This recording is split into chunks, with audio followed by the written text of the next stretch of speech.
ত্রয়োদশ জাতীয় সংসদ নির্বাচনের তফসিল নির্বাচন কমিশনের ঘোষণার মধ্য দিয়ে আনুষ্ঠানিকভাবে প্রকাশিত হয়েছে। ঘোষিত তফসিল অনুযায়ী আগামী বছরের 12 ফেব্রুয়ারি ভোট গ্রহণ অনুষ্ঠিত হবে।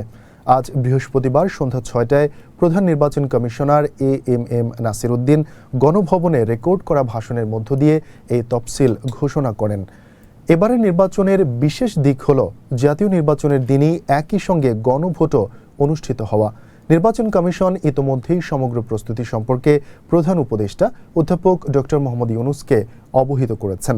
এই নির্বাচনকে ঘিরে রাজনৈতিক অঙ্গনে ইতোমধ্যেই তৎপরতা বৃদ্ধি পেয়েছে। RICL TMX, যুগের পর যুগ স্থাপনা থাকে মজবুত।